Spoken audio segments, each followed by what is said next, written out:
the way you engage with your community, your teams around you, and then linking that to listening and actively listening to what's going on around you, you can pick up really diverse and unique ideas and thoughts. It just helps you be able to push the boundaries, experiment and fail and take risks and just being free. Hi, I'm Geetha. Every day at AWS, I'm astounded by how empathetic my colleagues are. Being part of AWS means being part of a thriving community where we all lift each other up to do incredible things. Human connectedness really drives this company. Today, I want to chat to someone that really gets this. I want to get more of a sense of how a philosophy built on empathy can improve our work environment and support our identity goals for the future. Welcome to Here at AWS. When you have trust and you have it in the community, you could do anything. This is Anita. I've been in tech all my career and been very lucky because I've been inspired from a really young age. With AWS, I was actually on my maternity leave with my second child, my daughter, and I was having coffee with my mentor, and she's an incredible female leader. So for the last 10 years, our paths have crossed multiple ways. And she was explaining about a big, complex go-to-market problem she was solving in Asia. And it really lit me up. It kept me up at night thinking about all the different ways and ideas that I had. And next thing I knew, I was in a AWS loop with 3 incredible women leaders. Anita is a partner sales lead, focusing on startups in Asia. I wanted to speak to her on the podcast for a while. If you've listened to the podcast before, you'll know all about the leadership principles at AWS, core philosophies that we all share. For example, invent and simplify, or learn and be curious.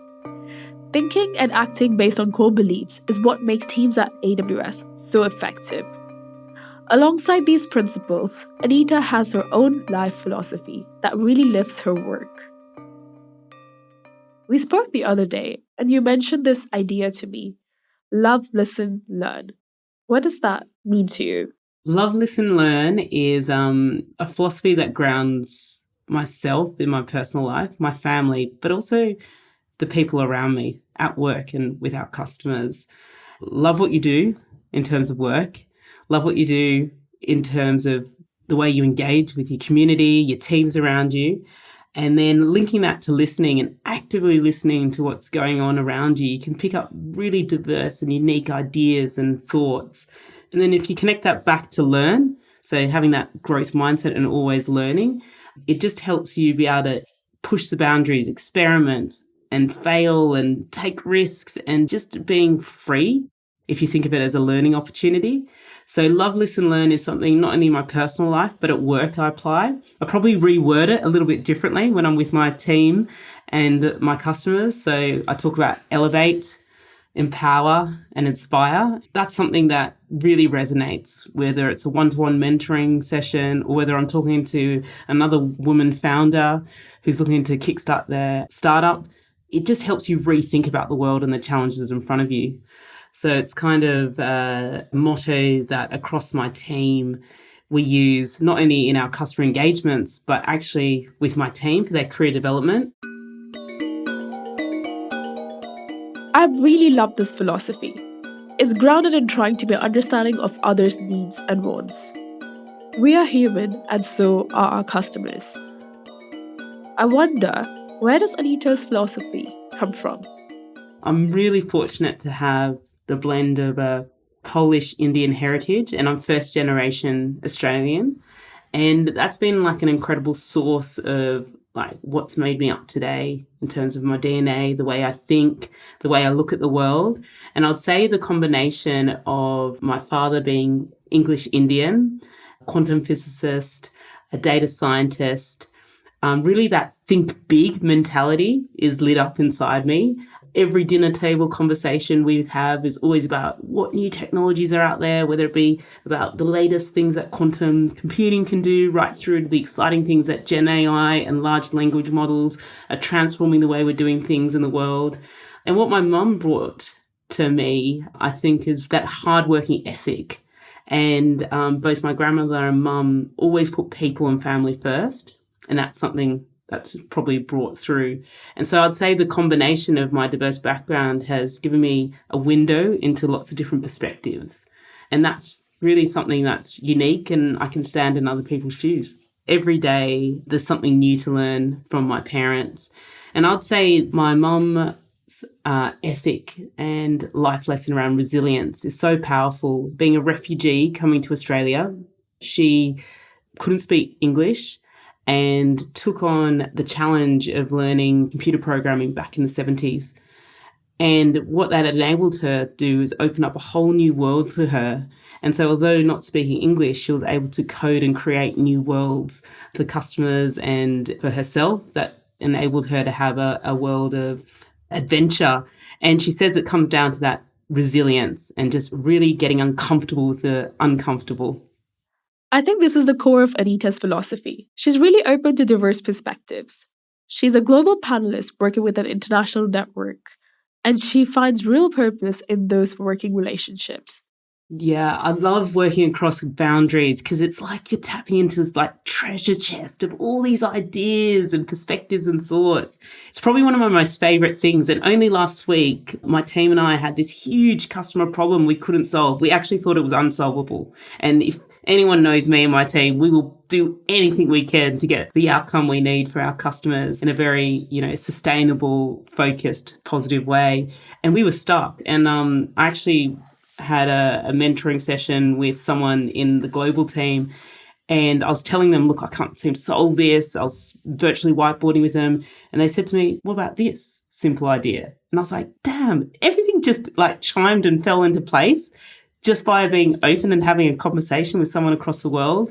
And so, yeah, I just think it's something so powerful. And it only takes a moment to pick up the phone or to send that message. It just takes a moment. And so you can turn the ordinary into extraordinary by just like pushing the boundaries of your comfort zone and just picking up the phone and connecting with someone. Talking to Anita, the benefits of a network are really clear. In terms of my global connections and how that had something meaningful recently come up, I'll probably relate back to recently when I visited the beautiful Seoul, Korea, an internal community group that I'm one of the exec sponsors for is focused on giving back ideas to the community around how talent of all diverse natures, not just gender, can grow in the market, not only in the tech industry, but across all industries. And so with this internal community, I brought them together for a first time. It was a group of incredible women. And firstly, they had never had a conversation outside of work activities and tasks. So what I did was I asked them all to introduce themselves. And instead of saying their role, title, and tenure at AWS, I asked to share an idea around how do they bring harmony into work-life integration. And there's actually a Korean word, jeonhwa. I'm a Taekwondo devotee, so I kind of weave that into the conversation. And I tell you, that was the most profound 60 minutes I had with these group of amazing Korean women who each had their unique ideas of how you can build work-life integration. And I walked away going, gosh, as a leader, as a mentor, you do have to put your own oxygen mask on, if you take the analogy, if you're on an airplane, and you have to really focus on being balanced, both internally in yourself and the way that you're interacting with teams. So if you don't think about your own well-being and work-life interaction, how can you help lift up others? So that blew me away, that a conversation in another country with a group of women that I hadn't met, brought together by a single community thread about gender diversity and supporting each other, just opened up my eyes. That's amazing that you do Taekwondo, by the way. I have no fear. I've never felt so vulnerable as being, they call it on the mat or in the dojang, in front of 3 judges in an arena, judging a 26-step pattern of punches and kicks. And so what Taekwondo did for me was picking up a new skill, being pushed into the uncomfortable. You do actually have to trust yourself. And if you don't back yourself and support yourself, how are you going to get through anything? So it was like a small hobby that turned into, yes, I got a Taekwondo international medal, but that wasn't the lesson. The lesson was trust in yourself and back yourself. The best part is that my 8-year-old son is the one coaching and training me. So he'll be watching YouTube and then training me because we're advancing on the belts together. She may be dangerous in the dojang, but Anita is always focused on supporting those around her. She's keen on finding ways to directly impact the future at AWS. Focusing on inclusion, diversity, and equity, you will not only be able to attract a pipeline of talent, you'll build incredible products that can answer truly what your customers need, right through to building a world of where tech needs to be, which is more diverse. And that's a mission like I'm on, many leaders are on, but it's a ground up swell that's happening from all the communities I'm involved in internally and externally. This is something that we all have a role to play in. So whether you're a solution architect or an engineer, right through to a senior leader, we all have a part to play. If I just look at AWS internally, what we're doing, we are building the right ways to ensure we can attract talent. Right from that loop experience that I had, I was able to ask questions and be open and talk to and be curious about what type of diverse workplace AWS is, to developing the talent with leadership programs, mentoring programs, communities, to really helping that full cycle of engagement with all the events that we do locally in Asia, connecting with worldwide, to just keep lifting up. Anita also works on mentoring schemes to really provide support and advice for those at the start of their careers. Probably about a month ago, I had a question that really stopped me in my tracks. How do you dedicate time to your career growth? So often as a leader, we're very focused around lifting up teams, inspiring teams, empowering them, working with our customers and partners, and coaching our teams to support them, that you do forget around your own growth and development. And I actually had to spend some time to think about it. And I came back to that mentee and said that one of the things that I'd learned, and it's probably linked to some of the conversations we just had earlier, is about looking at yourself as a whole person and finding a balance of internally what are the things you need to be working on, whether it's your presence, whether it's around being mindful, we're really working out what fuels you and your purpose, but also linking it to the external things. So what are the processes you're putting in place to make sure you're taking the time to focus on the skills you need to develop as a leader?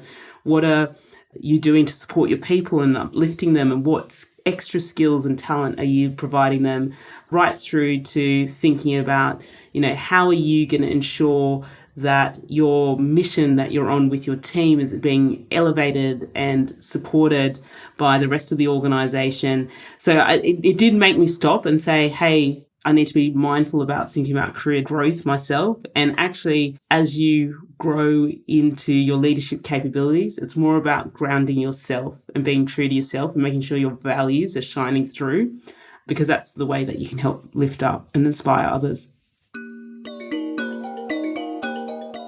In the end, it all comes back to love, listen, learn, thinking of the human being in every equation.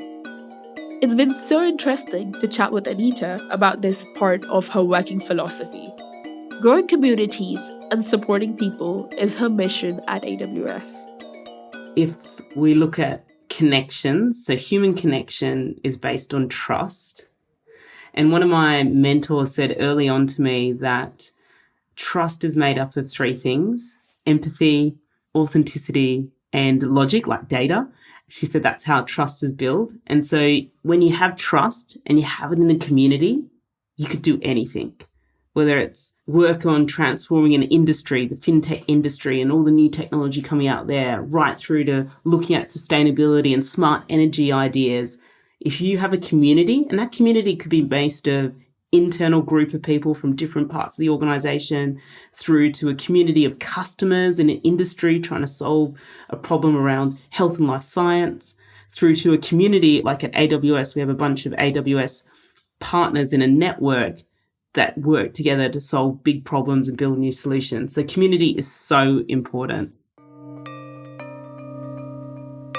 So, maybe we should all take a little more time to think of the human beings we work with, the faces behind the computer screens and on the other end of the phone. Thanks so much to Anita for a fascinating discussion, and thanks to you for listening. It's always so fun to chat with new people from this AWS family. Exactly. No one here is just an email address. Everyone is building something and they all have a story to tell. That's it for now, so don't forget to subscribe. And hey, if working up here in the cloud seems like fun, why not check out our website in the bio? You may just be the person we're looking for. We'll see you next time on Here at AWS.